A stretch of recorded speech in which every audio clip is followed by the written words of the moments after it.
A 19-year-old girl married a 75-year-old Arab millionaire. On their wedding night, she discovered she was part of an old story. If this story caught your interest, don't forget to subscribe to our channel and tell us which city you're watching from. The scent of jasmine mingled with the smell of freshly brewed coffee in the small house in Little Italy, a traditional neighborhood of New York City where Jasmine grew up among fabric scraps, needles, and her mother, Amira's melancholic gaze. Mornings always began early in the improvised workshop at the back of the house, where the two shared space with old sewing machines and mannequins covered with unfinished fabrics. The rhythmic sound of the machines had been the soundtrack of their lives for as long as Jasmine could remember. On that specific June morning, while the typical New York drizzle covered the windows with a silver curtain, Jasmine observed her, hands stained with blue thread, the result of an entire night helping to finish dresses that needed to be delivered. At 23, she had inherited not only her mother's talent with sewing, but also that distant look, as if always searching for something beyond the visible horizon. "You have your grandmother's blessed hands," Amira would often say, although she never spoke much about the family they left behind in Lebanon. Their story began and ended there, between the walls of that old house in the narrow streets of Little Italy, where Italian restaurants shared space with small Arab fabric shops, a piece of the Middle East embedded in the heart of New York City. Amira's workshop was known for its discretion and quality. The most demanding clients of New York high society trusted only her with their most important dresses, especially those requiring adjustments as delicate as the secrets they whispered during fittings. Jasmine grew up hearing fragmented conversations about arranged marriages, hidden fortunes, and scandals hushed with gold. She learned early on that silence was a currency as valuable as the work of her hands.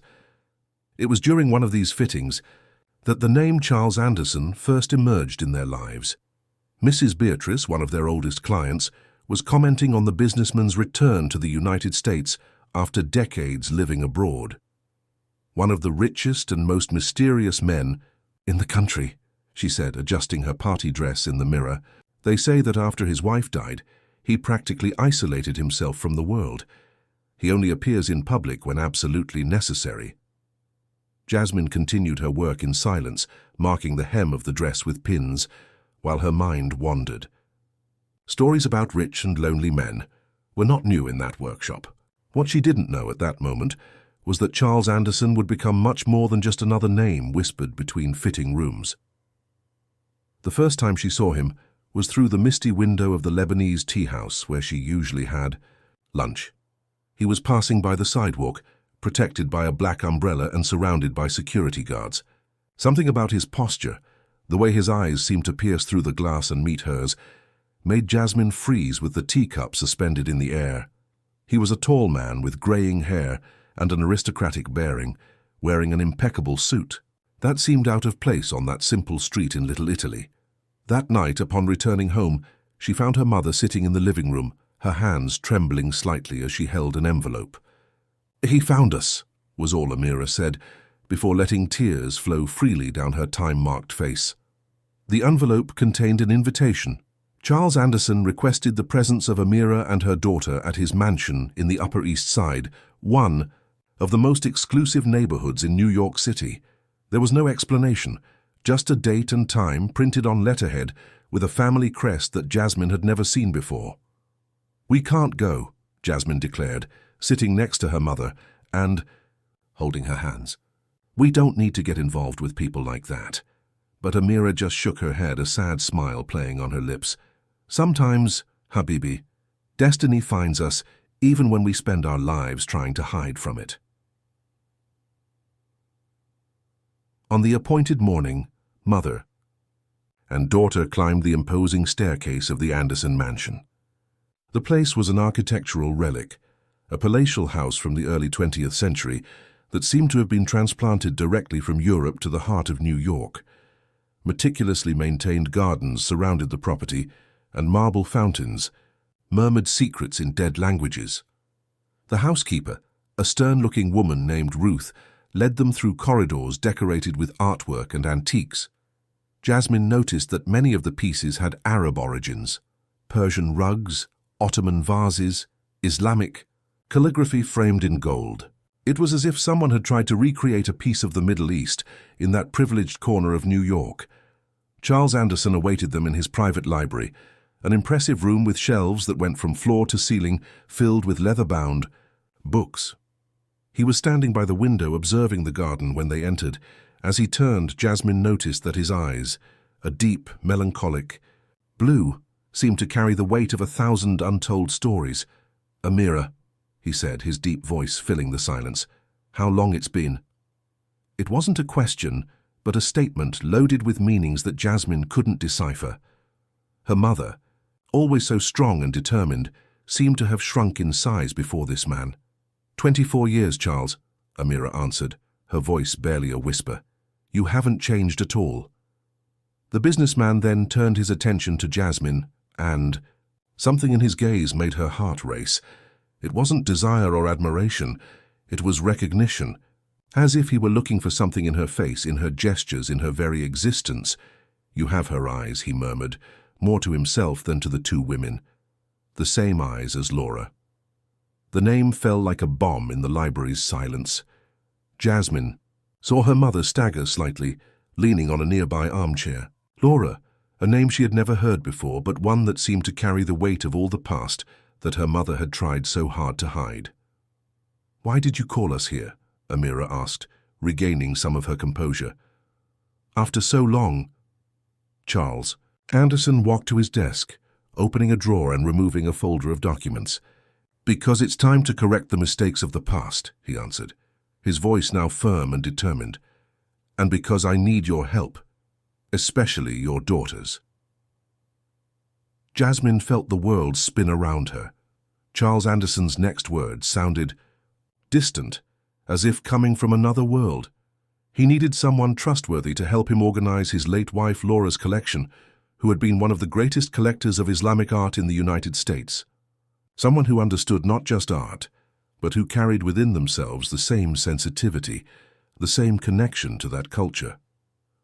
"I'm offering a job," he said, looking directly at Jasmine. "But it's more than that. It's a chance to learn about your own history." Amira rose abruptly. "No," she said firmly. "I won't allow you to drag her into this world. We've lost too much already." But Jasmine remained silent, her eyes fixed on Charles Anderson's. There was something hypnotic about his gaze, a mixture of authority and pleading that intrigued her. And for the first time in her life, she felt that she was facing answers to questions she didn't even know she had. "The decision is hers," Charles said softly. "It's always been about choices, Amira. You made yours. Now it's her turn." At that moment, as the morning sun filtered through the stained glass windows of the library, casting colorful patterns on the Persian rugs, Jasmine felt the weight of destiny on her shoulders. The blue thread stains on her hands seemed to pulse, reminding her of who she was and where she came from. But something stronger propelled her forward, toward the unknown that Charles Anderson represented. "When do I start?" she asked, ignoring her mother's painful sigh. A small smile appeared on Charles's lips. "Tomorrow," he replied. "The driver will pick you up at 8. Welcome to the Anderson family, Jasmine." As they left the mansion, Jasmine couldn't stop, thinking about Charles Anderson's words. Family. A word that had always meant just her and her mother, now seemed to expand, transform into something larger and more complex. What she didn't know was that that morning would mark only the beginning of a much larger plot, where secrets of the past and desires of the present would intertwine in ways she could never have imagined. On the way home, in the taxi that wound through the streets of New York, Amira remained silent, but Jasmine could see the tears she tried to hide. Her mother, who had always been her safe harbor, now seemed as fragile as the silk threads they worked with. What was there between her and Charles Anderson? Who was Laura? And why did Jasmine have the feeling that she was about to unravel some mystery that would change her life forever? The scent of jasmine still lingered on their clothes when they arrived home, but now it seemed different, more intense, more meaningful. As if that fragrance were an invisible thread connecting past and present, weaving a story that was just beginning to reveal itself. The first week of work at the Anderson mansion proved to be a dive into a world that Jasmine knew only through the whispered stories in her mother's workshop. The imposing Upper East Side house, with its endless corridors and richly decorated rooms, held much more than works of art. Every corner seemed to hide a story, a secret, a memory silenced by time. Ruth, the housekeeper, became her reluctant guide in that particular universe. The grey-haired lady with a rigid posture knew every inch of the mansion, every routine, every unwritten rule that kept that small empire functioning. "Mr. Charles has his habits," she explained, as she led Jasmine through the various rooms. "He doesn't like to be disturbed before 10 in the morning, always has tea at 4 in the afternoon in the library, and the third floor is absolutely restricted." It was precisely the mention of the third floor that piqued Jasmine's curiosity. The staircase that led up there was always in half-light, as if the house itself wanted to keep that space protected from curious eyes. "That's where Mrs. Laura spent most of her time," Ruth commented in a low voice, as if the simple act of pronouncing that name could conjure ghosts. Her restoration studio was up there. After she was gone, Mr. Charles kept everything exactly as it was. Jasmine's work consisted initially of cataloguing the vast collection of Islamic art that Laura had gathered over the years. They were pieces of inestimable value: ancient manuscripts with delicate illuminations, Ottoman textiles with complex embroideries, Bedouin jewelry studded with precious stones. Each object seemed to tell a different story about the woman who had chosen them with such care. Charles Anderson occasionally appeared to check on the progress of the work. His visits were brief but intense. He observed Jasmine with a mixture of fascination and melancholy, as if each of her gestures brought to the surface memories he preferred to keep dormant. "You have the same care she had with the pieces," he commented one afternoon, as Jasmine photographed an ancient handwritten Quran. "The same respect for what each object represents." But it wasn't just the past that was beginning to reveal itself in that house. The present brought its own mysteries. Personified in the figure of Luke Anderson, Charles's only son, he arrived without warning on a rainy afternoon, filling the silent corridors with the sound of determined steps and a presence that Jasmine felt even before seeing. Tall, with the same blue eyes as his father, but without the melancholy that made them opaque, Luke was the type of man who seemed to occupy the entire space of a room just with his presence. A successful lawyer, with his own firm in Manhattan, he managed the family business with the same surgical precision with which he chose his words. His first encounter with Jasmine was a collision of worlds. She was organizing a collection of Persian miniatures when he entered the living room, seeming more irritated than curious about her presence. "So you're the new curator?" he asked, irony dripping from each syllable. "Interesting how my father always finds projects to keep himself busy." "I'm just doing my job," Jasmine replied, keeping her voice firm despite the nervousness that his presence provoked. "Your mother left an impressive collection that deserves to be properly preserved." The mention of Laura changed something in Luke's gaze. For an instant, Jasmine saw a shadow of vulnerability pass over his face, soon replaced by a mask of studied indifference. "My mother has been dead for 20 years, he said dryly, "and with her died any pretense this house had of being a home." In Chiu, the days that followed, Jasmine began to realize that the tension between father and son went far beyond simple family differences. There was an abyss of unspoken grievances, of silent accusations that weighed in the air like the persistent drizzle outside. Luke appeared with increasing frequency at the mansion, always with the excuse of discussing business with his father, but Jasmine noticed how his eyes followed her when he thought she wasn't paying attention. One night, when it was late and most of the staff had gone home, Jasmine decided to stay a bit longer to finish cataloguing a series of manuscripts. The silence of the house was different after nightfall, denser, more laden with secrets. That was when she heard raised voices, coming from the library. "You can't keep living like this, Dad." Luke's voice echoed through the corridors. "Surrounded by ghosts, by memories that only hurt you, and now you bring this girl, who is practically a copy of her." "Don't dare speak about what you don't understand," Charles's voice sounded. Lower but no less intense. Jasmine isn't here by chance. I owe this to Laura. I owe this to... The sound of footsteps interrupted the conversation, and Jasmine barely had time to hide behind a column when Luke left the library, passing by, her like a contained hurricane. His masculine cologne lingered in the air, mixing with the smell of old books and kept secrets. The next morning, during breakfast that she now shared with the staff in the kitchen, Ruth let slip another piece of the puzzle that was the Anderson family story. Mrs. Laura didn't die of natural causes, the housekeeper whispered, after checking if they were really alone. It was an accident, or at least that's what they say. She fell from the third-floor stairs, the one that leads to the studio. Luke never forgave his father for not being home that night. Ruth's words kept echoing in Jasmine's mind as she went up to start another day of work.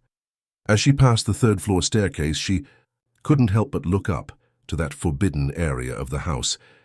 That's when she noticed something strange, a door ajar, a silent invitation that went against all established rules. Her heart was beating fast as she climbed the steps, each step echoing on the old wood. The third-floor corridor was different from the rest of the house, more personal, less formal. Black and white photographs covered the walls, showing a woman of extraordinary beauty at different moments. Laura, young, hand-radiant in various countries of the Middle East, always with a sketchbook in her hands. The studio was a time capsule. Brushes were still arranged on the work table, dried-up tubes of paint awaited use, and an easel supported a canvas covered by a dusty cloth. But it was a small, carved wooden chest that caught Jasmine's attention. Inside it, she found letters, dozens of them, all written in Arabic, with a delicate calligraphy that reminded her of the illuminations of the manuscripts she was cataloguing. "You shouldn't be here," Luke's voice startled her. He was standing at the door, his eyes fixed on the letters in her hands. "This place is closed for a reason." "I'm sorry." Jasmine began to hurriedly put away the letters, but Luke approached, taking one of them. Their fingers touched briefly, and Jasmine felt an electric current run down her spine. "Can you read Arabic?" he asked, his voice softer than she had ever heard. "Yes," she replied. "My mother taught me when I was young."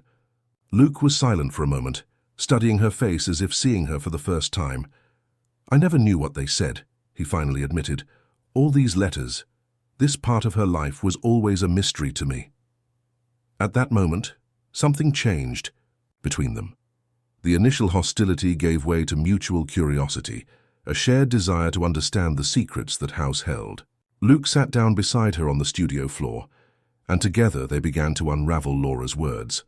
The letters revealed a complex woman, divided between two worlds, that of the New York high society she had adopted, and that of her Arab roots, which she could never completely abandon. There were mentions of a close friend, someone who shared her passion for art and for the preservation of Arab culture. The last letters, dated shortly before her death, had a different tone, more urgent, more anguished. "She was worried about something," Jasmine murmured, translating the final excerpts. "Or about someone—" Luke moved closer to see the words she was pointing to, and Jasmine felt the warmth of his body, the cologne that was now familiar to her. Their eyes met, and for a moment time seemed to stop. There, surrounded by the ghosts of the past and the electricity of the present, something began to be born, something as forbidden as it was inevitable. "We need to discover the truth," he finally said, his voice hoarse with emotion. "About my mother, about you, about all of this. But I can't do it alone." Jasmine knew she should retreat, that she was getting involved in something much bigger and more dangerous than she could imagine. But when Luke gently touched her face, wiping away a tear that she hadn't even realized had fallen, she knew it was already too late. She was irremediably involved not only in the mysteries of that family, but also in the man she should avoid at all costs. The days that followed the discovery of the letters in the studio brought a new dynamic to the Anderson mansion. Jasmine and Luke established a silent routine of furtive meetings on the third floor, always under the pretext of researching more about Laura's history. Each translated letter revealed new fragments of an increasingly intriguing puzzle, and the forced proximity between them fueled a tension that became more difficult to ignore each day. One particularly rainy afternoon, while working together, in the studio, Luke found a photograph hidden between the pages of one of his mother's diaries.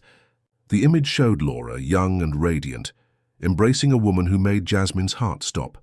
It was Amira, her mother, at least 20 years younger, smiling with a lightness that Jasmine had never seen on her face. "Is that—" Luke began. But his voice faltered as he realized the striking resemblance between the woman in the photo and Jasmine's mother. "My mother," Jasmine completed, feeling the world spin around her. "She never told me she knew your mother. Never mentioned anything. About it. Why would they hide this friendship?" Luke asked, more to himself than to her. "And why would my father hire precisely you after so long?" The question hung in the air like smoke, dense and suffocating. Jasmine realized she was trembling, not from cold, but from a mixture of fear and excitement at the discovery. Luke approached, placing a jacket over her shoulders with a gentleness that contrasted with his usual defensive posture. "We need to talk to them," he said, his voice close to Jasmine's ear. "To your mother, to my father. Someone needs to start telling the truth in this house." His cologne enveloped her, mixing with the smell of old books and the eternal aroma of jasmine that seemed to impregnate the walls of the studio. Jasmine turned to face him, aware that they were too close, dangerously close. "I'm afraid of what we might discover," she admitted, her voice just a whisper.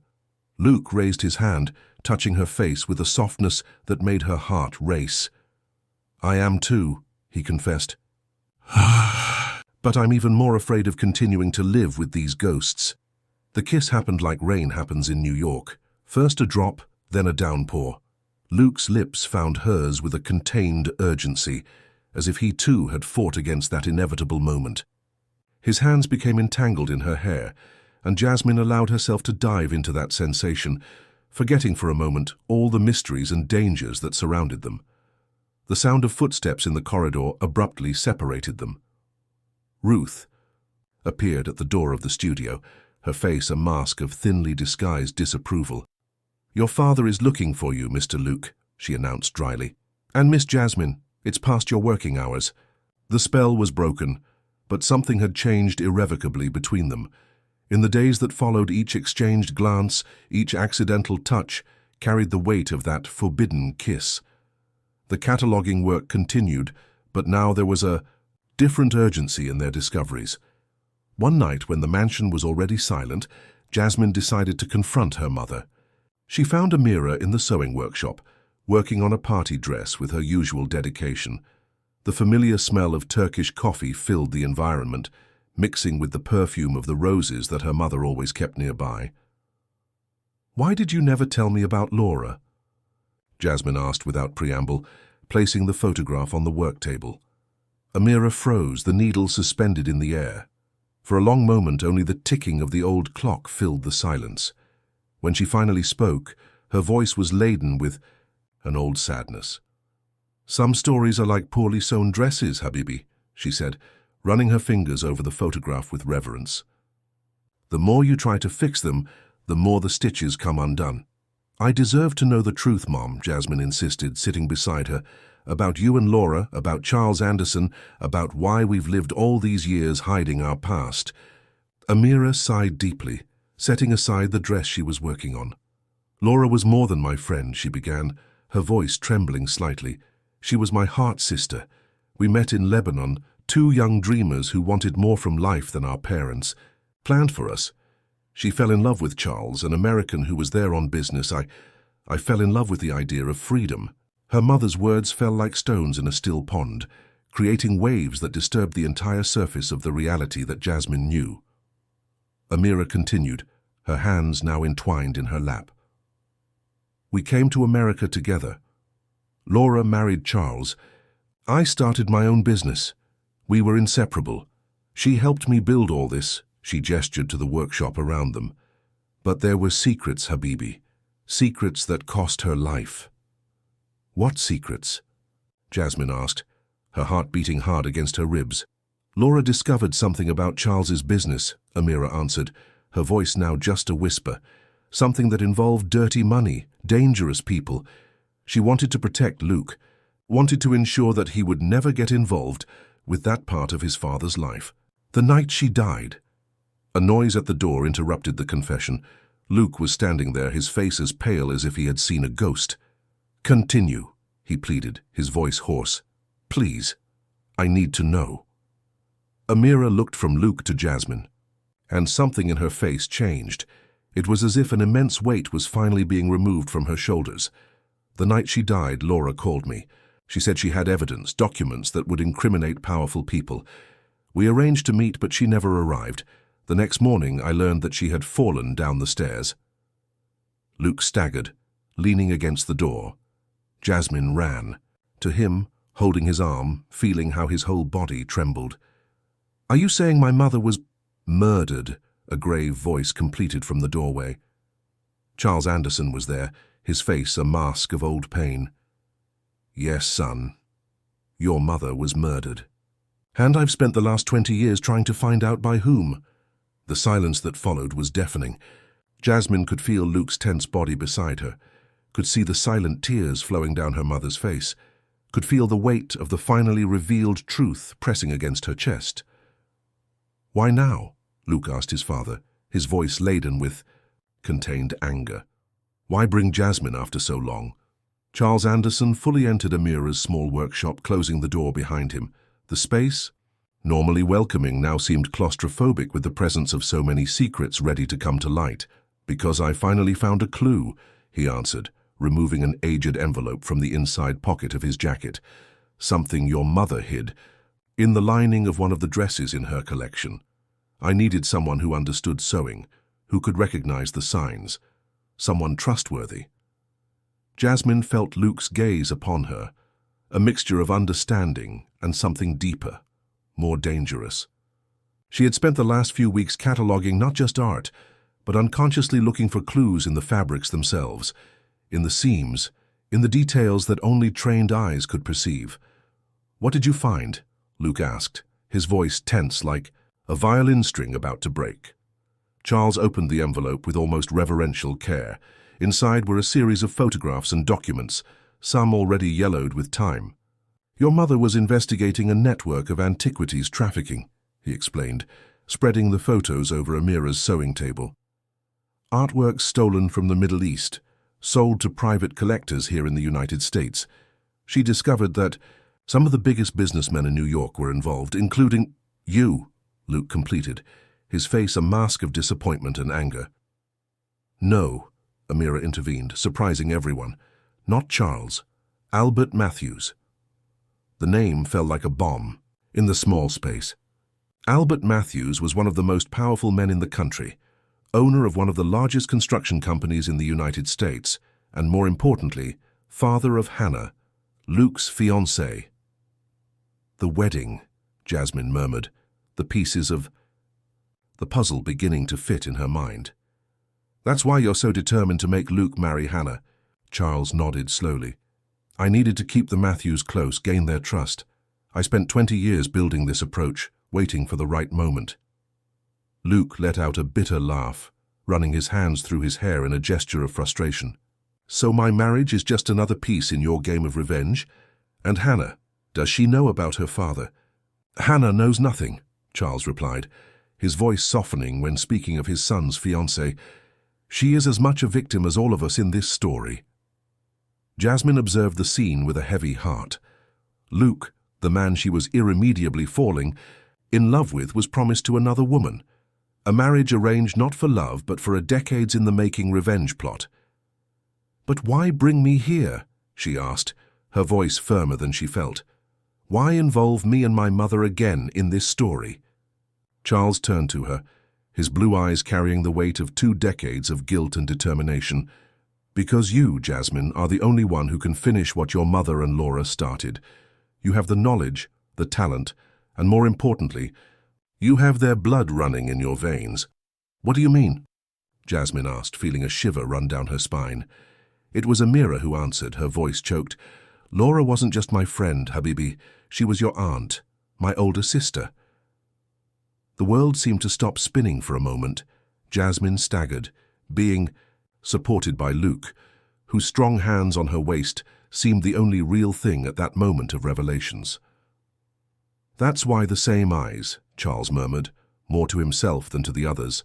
That's why the same passion for art, the same sensitivity with fabrics. So we are, Luke began, looking at Jasmine with a mixture of horror and fascination. Cousins, Jasmine completed, feeling the weight of this new reality. We are cousins. The silence that followed was broken by the shrill sound of a cell phone. It was Luke's. Hannah was calling. He looked at the device as if it were a venomous snake, letting the call go to voicemail. "I can't continue with this," he declared, his voice firm despite the evident disturbance.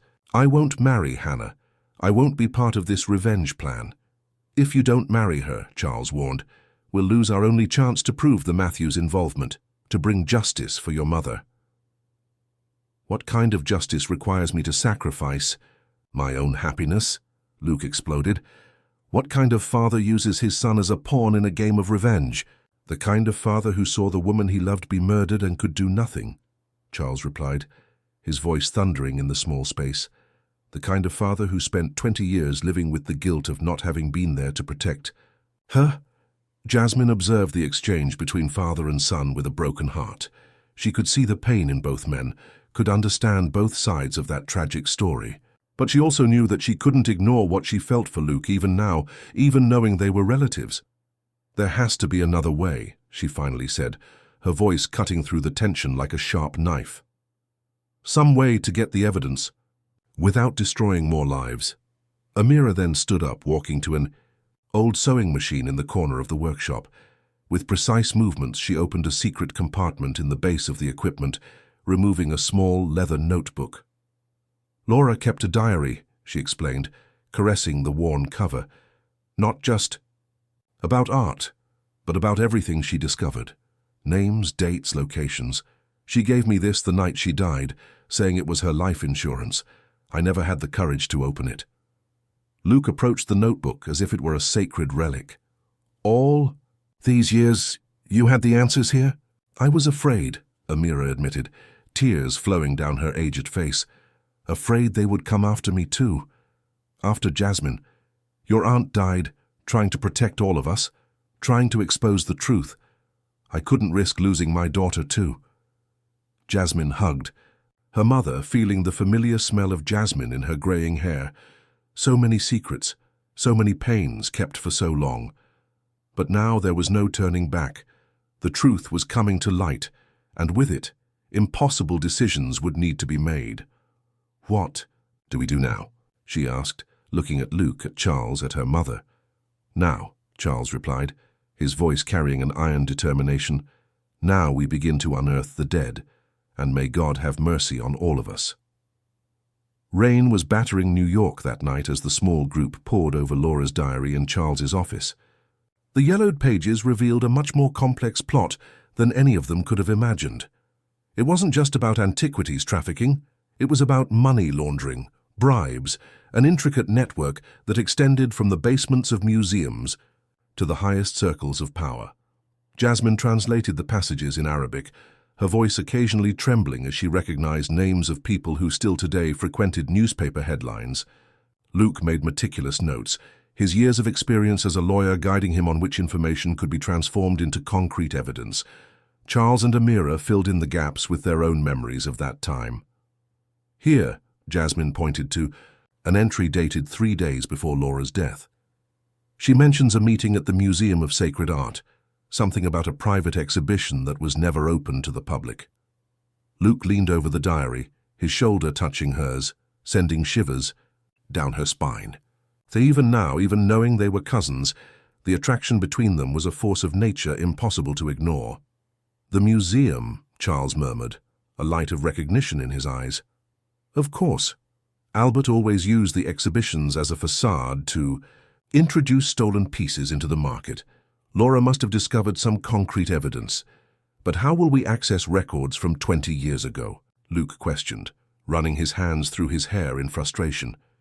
It was Amira who offered the unexpected answer. "Through Hannah." All eyes turned to her. Jasmine's mother continued, her voice gaining strength. "Hannah Matthews is the principal, curator of the museum now. She has access to all the historical archives." "No," Luke protested immediately. I won't use Hannah that way.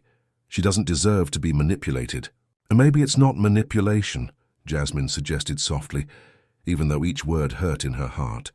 Maybe she deserves to know the truth about her father, about the empire he built. The silence that followed was interrupted by the sound of Luke's cell phone. It was Hannah again. This time he answered, leaving the room to have privacy. Jasmine watched him leave, feeling a tightness in her chest that had nothing to do with the secrets they were unearthing. You love him, Charles stated, not a question, but a painful observation. Jasmine didn't answer, but her silence was eloquent. Enough. Amira held her hand, squeezing it gently. The heart doesn't choose whom to love, Habibi, but sometimes destiny has different plans than ours. Luke returned a few minutes later, his face a mask of determination. Hannah is organizing an engagement dinner for the weekend. All the important names in the city will be there, including her father, Albert. It's our chance, Charles said, standing up. We can use the event to access the museum archives while everyone is distracted with the party. And how exactly will we do that? Jasmine asked, already fearing the answer. You will go as my assistant, Luke replied, his eyes meeting hers with an intensity that made her heart skip a beat. Hannah already knows about your work with my mother's collection. It will be natural to have you around. The plan began to take shape in the following hours. As the storm raged outside, they mapped every detail. Charles would distract Albert and the other guests with business, while Luke and Jasmine would find a way to access Hannah's office at the museum. But there was a complication that no one wanted to address directly. The engagement would need to appear real. Luke would have to play the role of the loving fiancé, and Jasmine would have to watch it all from the front. Or when they finally finished, it was already dawn. Amira had fallen asleep on the sofa, and Charles retired to his office, leaving Luke and Jasmine alone in the library. The rain had diminished to a fine drizzle, typical of the city. You don't have to do this, Luke said softly, approaching her. We can find another way. Jasmine turned to face him, aware of the electricity that always arose when they were close. Your mother died trying to expose the truth, she replied. My aunt. And now we have the chance to finish what she started. At what cost? He asked, his hand finding her face in a forbidden caress. Of hurting Hannah, of denying what we feel for each other. What we feel. Jasmine closed her eyes, allowing herself a moment of weakness. What we feel shouldn't exist, Luke. We are cousins. So what? He whispered, his voice hoarse with emotion. Does that make what I feel when I'm with you less real? Less true the way my heart races when you enter a room? Please, she begged, moving away from him with a broken heart. We can't. We shouldn't. Luke observed her for a long moment, and Jasmine could see in him the same conflict that consumed her. Desire fighting against duty, heart against reason. I'm going to break up with Hannah after the dinner, he finally declared. Regardless of what we find in the archives, I can't marry her loving someone else. And then what? Jasmine asked, her voice barely above a whisper. What happens after? Luke took a step in her direction, but was interrupted by the sound of footsteps in the corridor. Ruth appeared at the door, her face a mask of concern. Mr. Luke, she said, her voice urgent, Miss Hannah is here. Time seemed to freeze. Through the French doors of the library, Jasmine could see an elegant figure standing in the entrance hall. Hannah Matthews, in all her sophistication, had come to claim her fiancé in the middle of the night. Go, Jasmine said, gently pushing. Luke toward the door. Your fiancé is waiting. He hesitated for a moment, his eyes conveying 1,000 unspoken words, before leaving to meet Hannah. Jasmine remained in the library, the tears she had held back finally running freely down her face. The jasmine scent that always accompanied her now seemed more bitter than sweet, reminding her that some loves are born to remain only as a scent. In the air, present, intense, but impossible to hold on to. The week leading up to the engagement dinner dragged on like an eternity. The Museum of Sacred Art, a historic building in Greenwich Village, became the center of attention of New York society. Hannah determined to transform her engagement into an unforgettable event, personally coordinated every detail, from the lighting that would highlight the pieces in the collection to the menu inspired by traditional American dishes with contemporary touches. Jasmine observed the preparations with a mixture of fascination and anguish. As Luke's assistant, she was obliged to accompany him on several visits to the museum during that week. Each moment beside him was an exercise in self-control, each exchanged glance a battle between desire and duty. Hannah was different from what Jasmine had imagined. She wasn't the frivolous socialite that society papers painted, but an intelligent woman passionate about art. Her dedication to the museum was genuine, and her knowledge about the pieces in the collection impressive, which made everything even more difficult. "You have to see this," Hannah said one afternoon, taking Jasmine to a restricted room at the back of the museum. "We're preparing an exhibition on sacred art from the Middle East. Your knowledge would be very valuable for the project." The room was a treasure trove of artifacts not yet catalogued, Orthodox icons, ancient manuscripts, ritual objects that seemed to pulse with untold stories. Jasmine immediately recognized some pieces that matched the descriptions in Laura's diary. "These pieces, when were they acquired by the museum?" she asked, keeping her voice casual while examining a particularly intricate reliquary. "Most were donated by my father," Hannah replied with evident pride. "He always had a special eye for sacred art.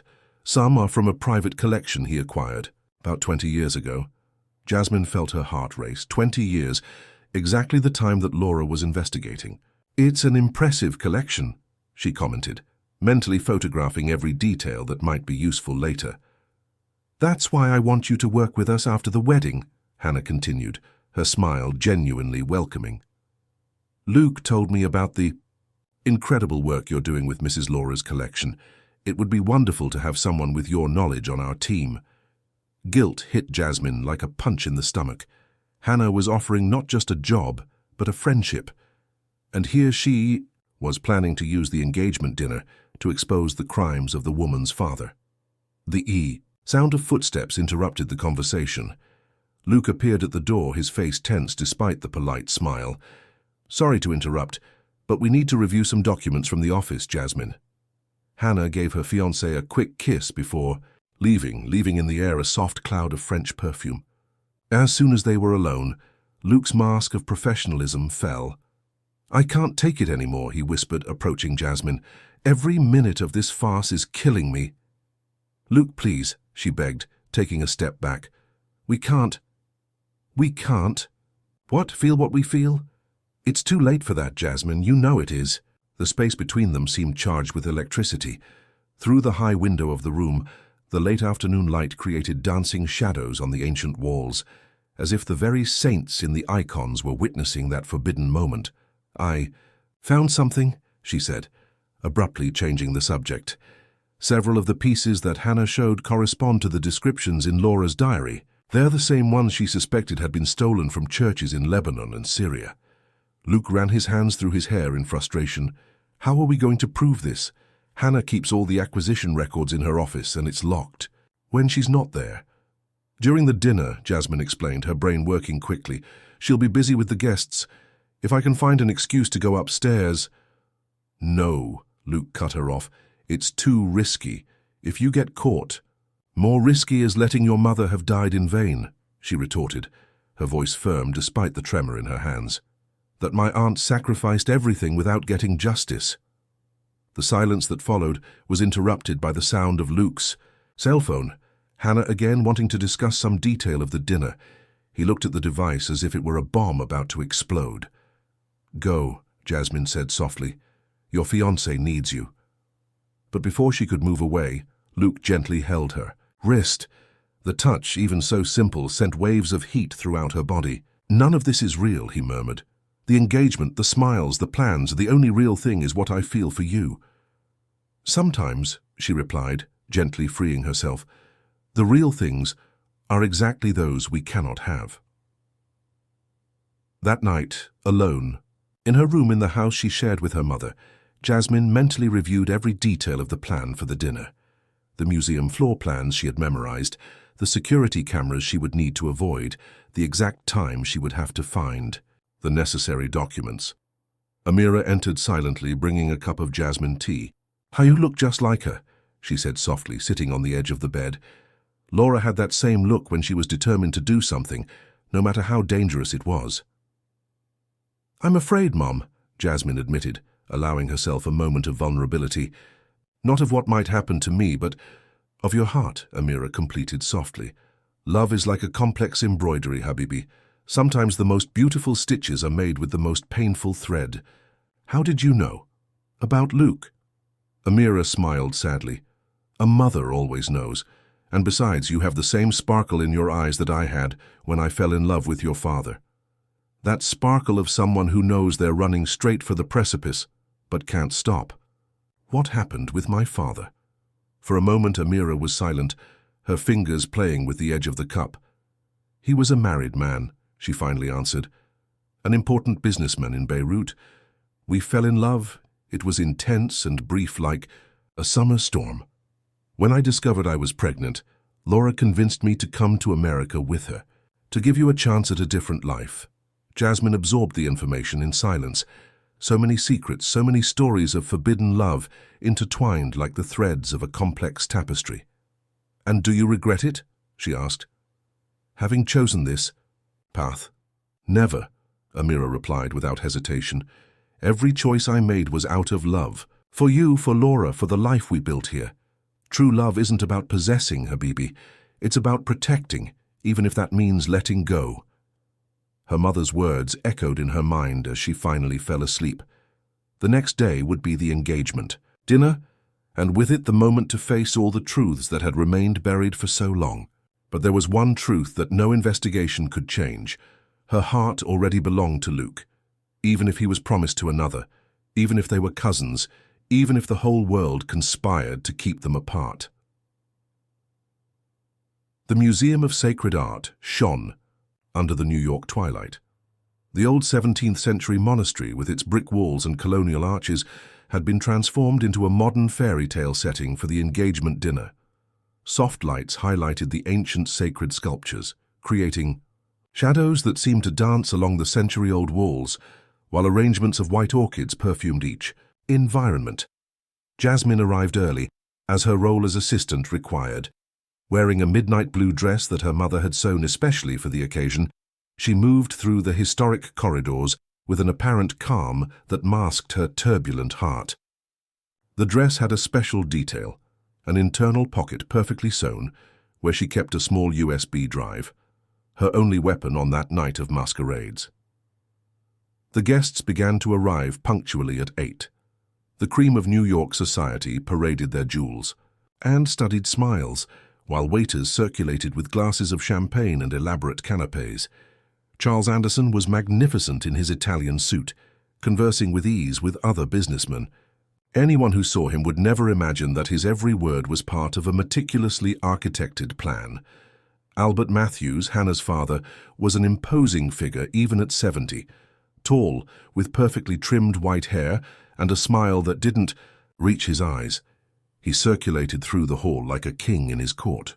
Jasmine observed him from a distance, looking in his aristocratic features for some sign of the man who, according to Laura's diary, had built an empire on blood and stolen art.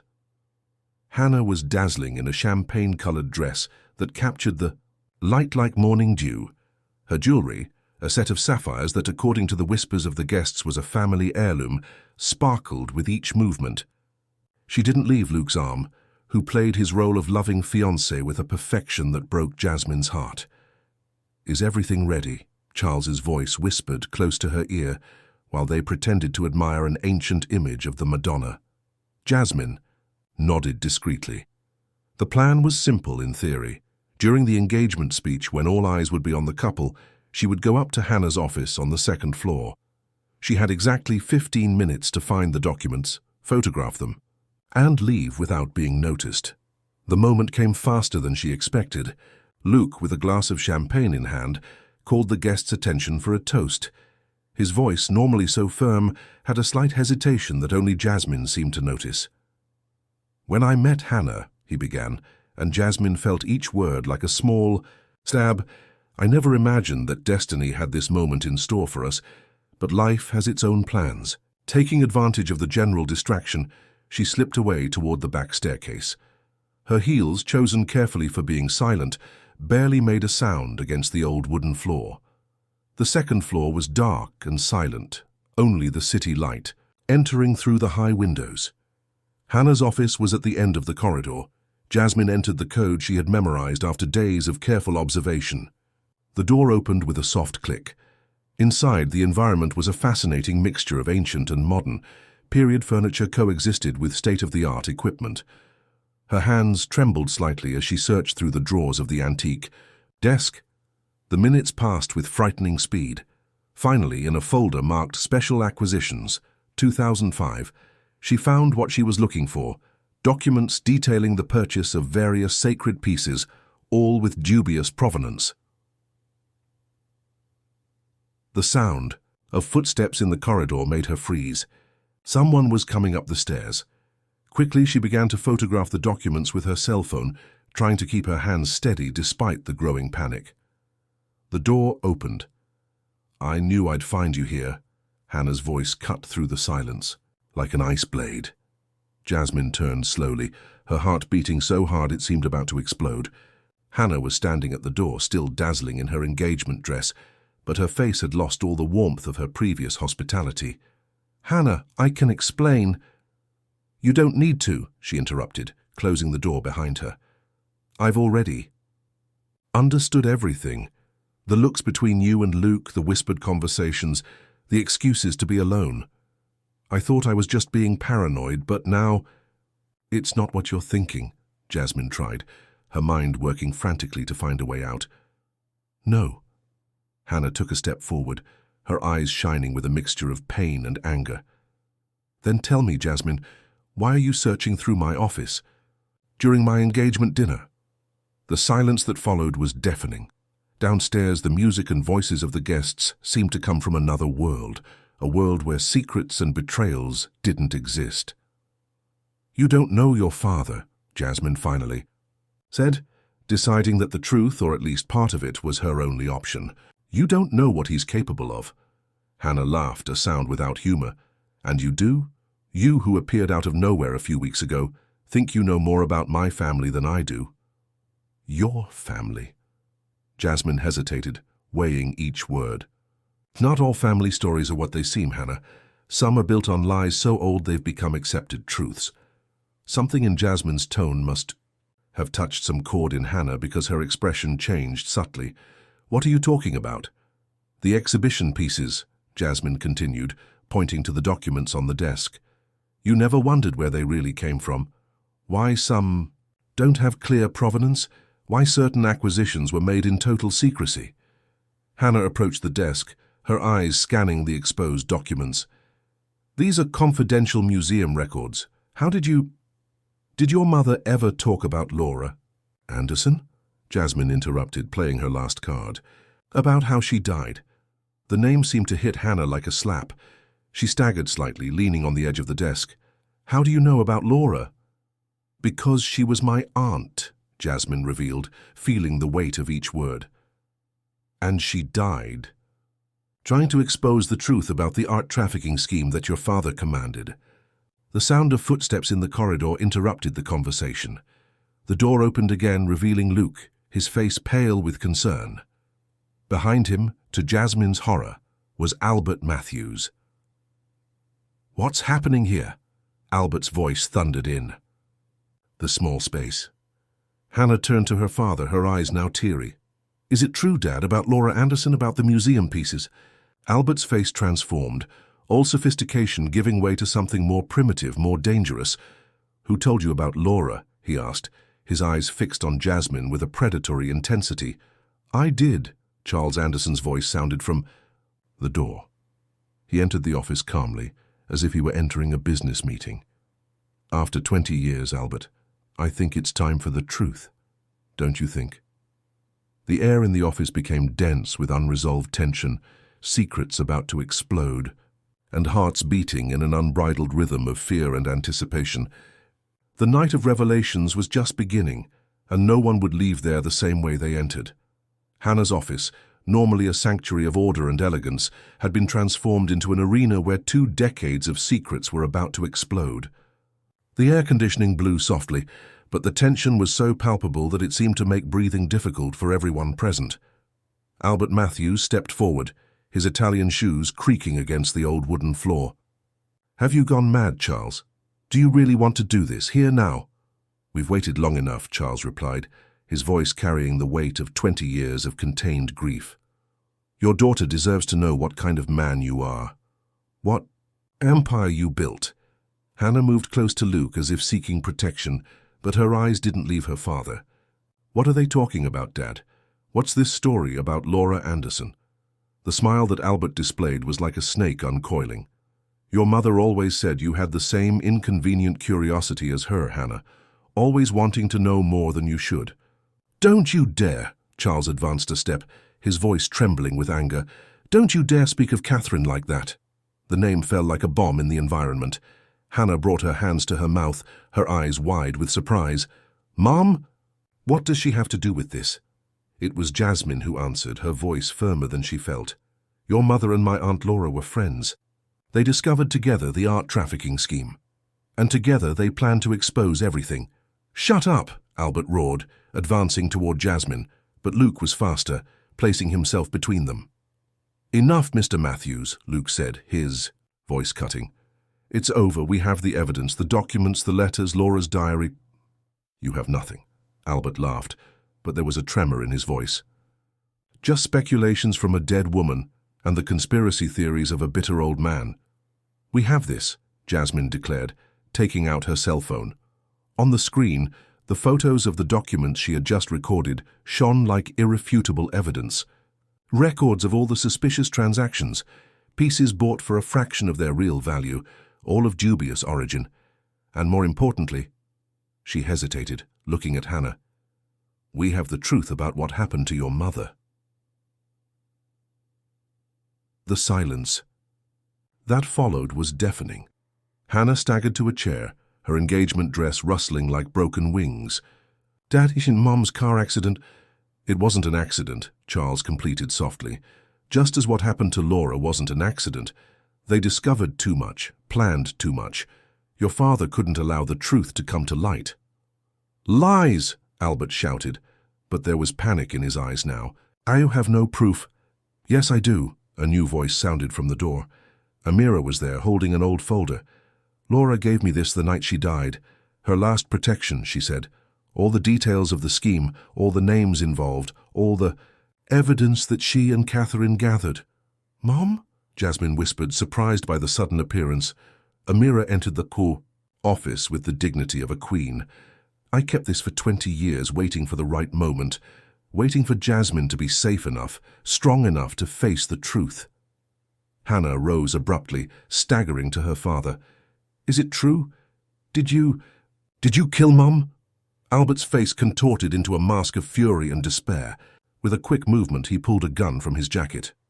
"Nobody is going to ruin everything I've built," he growled, pointing the gun first at Charles, then at Amira. "Nobody is going to destroy the legacy I created for you, Hannah." "What legacy?"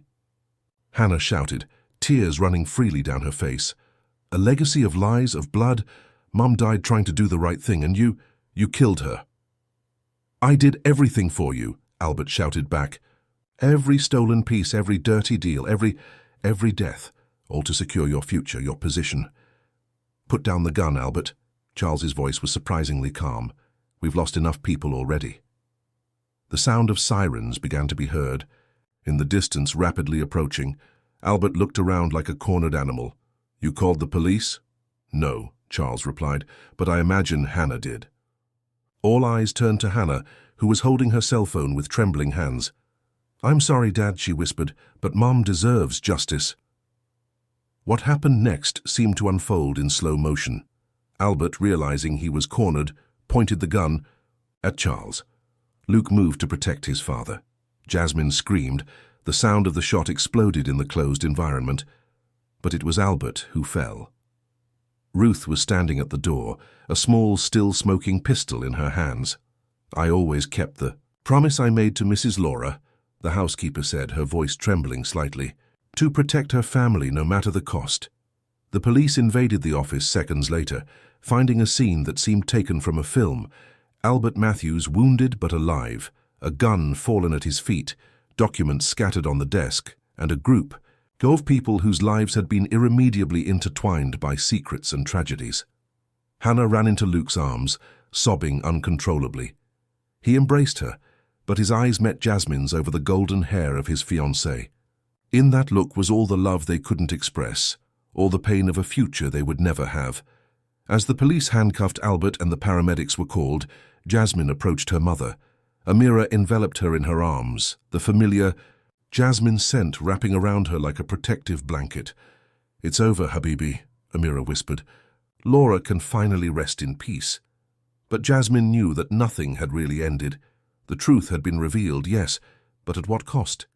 Hannah had lost not just her father, but all the certainties that sustained her world.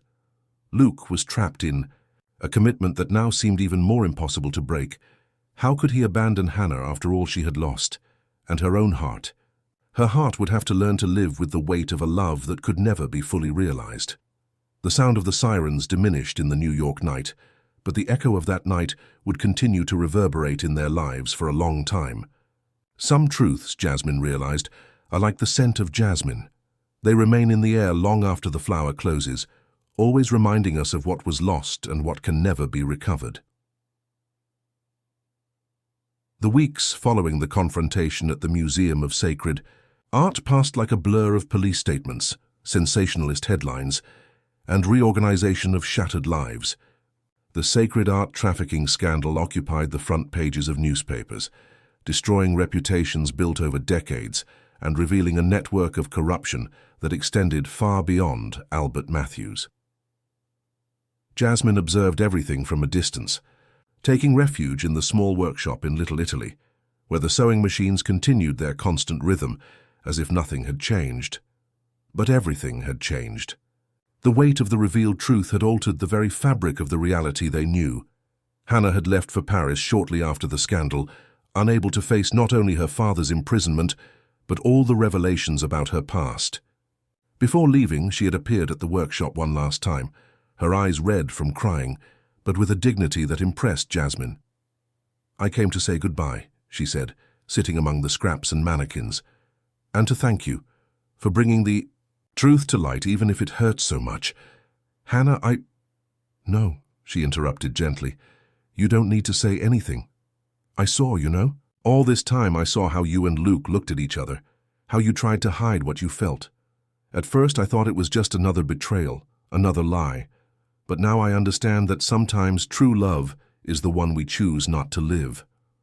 The words hit Jasmine like well-aimed arrows. "What do you mean?" Hannah smiled sadly. "I'm releasing Luke from our engagement. I can't marry him knowing his heart belongs to someone else. Besides, after everything that's happened, I need to find my own path." But even with Hannah's unexpected blessing, the path for Jasmine and Luke didn't get easier. The revelation that they were cousins had spread along with the scandal, transforming their love into something even more complex in the eyes of society. Luke immersed himself in work, assuming the presidency of Anderson Enterprises while his father recovered from the stress of recent events. They saw each other occasionally at family meetings, always maintaining a safe distance, always pretending that their hearts didn't race in each other's presence. It was at one of these meetings, during a Sunday lunch at the Anderson mansion, that Charles finally brought up the subject everyone avoided. "Love doesn't choose time or kinship," he said softly, observing how his son and Jasmine made efforts not to look at each other across the table. "Laura used to say that the heart has its own compass, which doesn't always point to the north that society expects." "Dad," Luke began, but Charles raised his hand, asking for silence.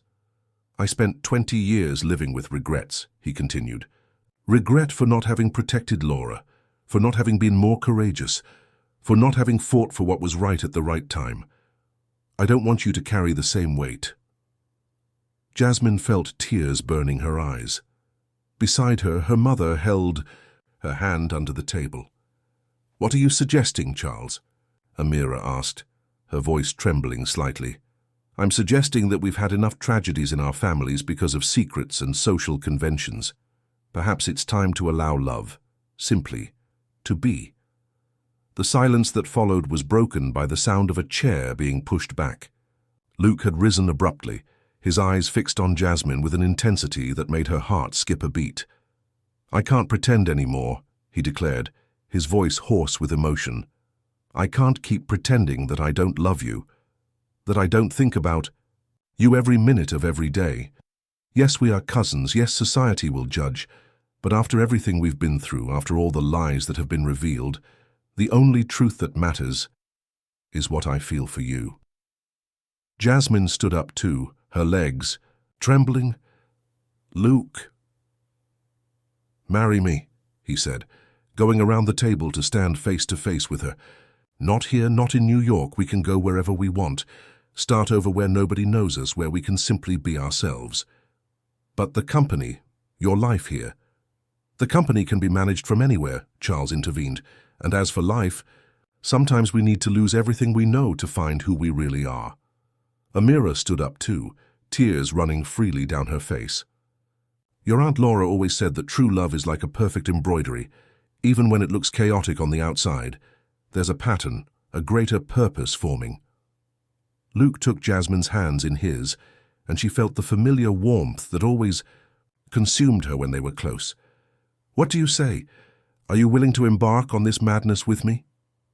Jasmine looked around, at her mother, who smiled through tears, at Charles, who nodded gently, at Ruth, standing discreetly at the door, with a knowing smile. Finally, her eyes met Luke's, and in them she saw all the future she had always feared to desire. "Yes," she whispered, and then louder, "Yes, I am willing." The kiss that followed was different from all the others they had shared. There were no more secrets between them, no more guilt or fear. It was a kiss of promise, of new beginnings, of love that could finally exist in the light of day.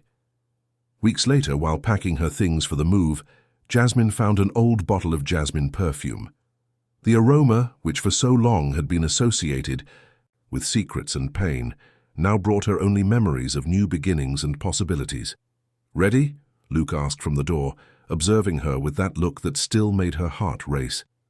Jasmine smiled, carefully storing the bottle in her purse.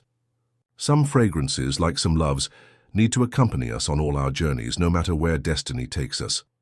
Lisbon appeared before them like a dream in ochre and blue tones, its steep streets winding between old buildings down to the Tagus. The apartment they had chosen was in Chiado, in a 19th-century building with a view of the city's rooftops. It was December, and the Portuguese winter painted the sky in shades of grey that reminded them of the New York drizzle.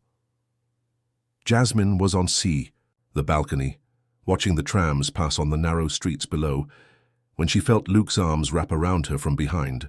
6 months had passed since they left the United States, and each day seemed like a small victory over the past they had left behind. "What are you thinking about?" he asked, his hot breath against her neck.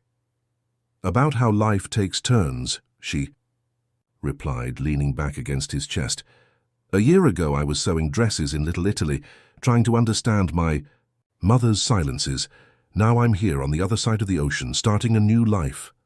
Luke turned her in his arms, his blue eyes shining with that love they could now freely express. "Any regrets?" "Never," she smiled, touching his face with affection. "But sometimes I miss the smell of your mother's coffee, the noise of the sewing machines, the chaos of New York." "Everything," she admitted, "but especially the feeling of belonging somewhere, you know, of having roots." Luke kissed her softly. "Then let's create our own roots here. The art gallery is almost ready to open, and you'll be able to work with antique textile restoration as you've always dreamed." The gallery had been Luke's idea, a space dedicated to legitimate sacred art, with all origin documentation rigorously verified. It was his way of honoring Laura's memory, of transforming the tragedy of the past into something positive for the future. The sound of the intercom interrupted the moment. It was the doorman announcing visitors. Minutes later, Amira and Charles entered the apartment, bringing with them the warmth and aromas of America. "Habibi," Amira hugged her daughter tightly, tears of longing in her eyes. "The apartment is Beautiful. And you are radiant."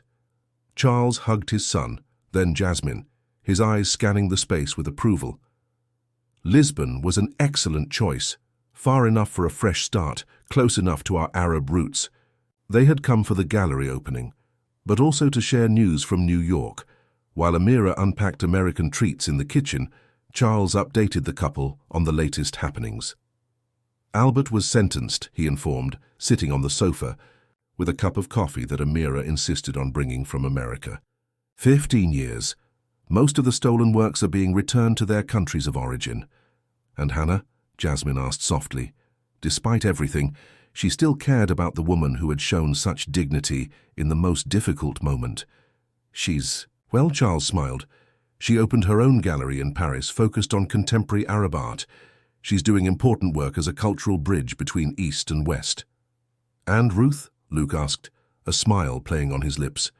Still running the mansion. With an iron fist, Charles laughed. But now she also gives shooting lessons. Who would have thought that little old lady had such a hidden talent? The afternoon passed in conversations and laughter, memories and plans for the future. When night began to fall over Lisbon, Amira called Jasmine for a moment alone on the balcony. "I have something for you," she said, removing a small package from her purse. "I found it at the bottom of Laura's old chest." Jasmine opened the package carefully. Inside was a delicate antique perfume bottle still half full of an amber liquid. Her favorite perfume, Amira explained, her voice choked. "Damascus jasmine from Lebanon. She always said it was the smell of our origins, of the stories that needed to be told." Jasmine opened the bottle, letting the familiar fragrance invade her senses. It was more than a perfume. It was a tangible connection to the aunt she never knew, to the roots she was just beginning to understand. "There's one more thing," Amira continued, her face softening into a mysterious smile. "Something you need to know before the gallery opening tomorrow." "What is it, Mom?" Amira took her daughter's hands in hers. "You're pregnant, Habibi. 2 weeks." The world seemed to stop for a moment. How do you know?" "A mother always knows," Amira smiled. "Besides, you have the same glow in your eyes that I had when I was pregnant with you, the same that Laura had when she was expecting Luke." Jasmine brought her hands to her still flat belly, tears of joy blurring her vision. Luke chose that moment to join them on the balcony. "Is everything okay?" he asked, concerned at seeing the tears in his wife's eyes. Jasmine exchanged a complicit look with her mother before turning to her husband. "Everything is perfect. In fact, it's even better than perfect." Later that night, after their parents had retired to the hotel, Jasmine and Luke remained awake, lying in bed with their hands intertwined over her belly. "A new life," Luke murmured, still amazed at the news. "A new beginning." "More than that," Jasmine replied, turning to face him. "It's the continuation of a story that began a long time ago, with 2 sisters in Lebanon who dreamed of freedom, with a brave woman who gave her life for the truth, with love that overcame all barriers." Luke kissed her deeply, and in that kiss was all the future they had chosen to build together. Outside, Lisbon slept under a starry sky, while the jasmine scent lingered in the air like a silent blessing. The next morning, the Laura Gallery would open its doors for the first time, presenting to the world not only sacred art of proven origin, but also the story of love and redemption that had made it all possible. And somewhere Jasmine was sure her aunt was smiling. Because some stories don't end with death. Some stories continue through love, through new lives, through courageous choices that transform tragedies into new beginnings. And the jasmine scent, like true love, never loses its essence. It only transforms, renews itself, and continues to flourish in new gardens under new skies. The end is only the beginning of a new story. And this story, like the love that made